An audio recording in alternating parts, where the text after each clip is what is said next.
ఇలా చేయగానే factory reset option అయితే వచ్చేసింది. గైస్ ఈ ట్యాబ్ని అయితే మీరు గమనించండి. సో నేను power button volume button click చేసి రికవరీ మోడ్లోకి అయితే వెళ్తున్నాను.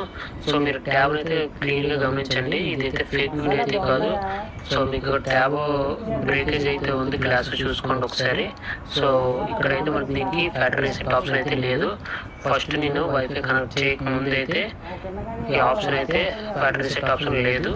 సో నేను వైఫై కనెక్ట్ చేసిన తర్వాత నాకు 1 డేకి అయితే ఫ్యాక్టరీ రీసెట్ ఆప్షన్ అయితే మనకి వచ్చేసింది. సో చూసుకోవచ్చు, ఇది గవర్నమెంట్ హ్యాండ్ ఓవర్లో అయితే ఉంది ఇప్పుడు. సో ఫేక్ అయితే వీడియో కాదు. సో ఇంతకుముందు వీడియో ఈ వీడియో కూడా ఒకటే. సో ట్యాబ్ అనేది చూసుకోవచ్చు, అక్కడ బ్రేకేజ్ అయితే ఉంది గ్లాస్ అనేది. సో నేను power button volume button click చేసి రికవరీ మోడ్లోకి అయితే వెళ్తున్నాను. సో చూడండి మీరు, మనకి ట్యాబ్ 1 డే తర్వాత నాకైతే వచ్చింది ఆప్షన్. ఒక్కొక్కరికి వెంటనే రావచ్చు, ఒక్కొక్కరికి ప్రాసెస్ లేట్ అవ్వచ్చు. సో అందరికి కూడా వస్తుంది, ఎక్కడ టెన్షన్ పడాల్సిన పని లేదు. సో చూసుకోవచ్చు, మనకి ఇక్కడ రీసెట్ ఆప్షన్ అయితే వచ్చేసింది, wipe data factory reset option.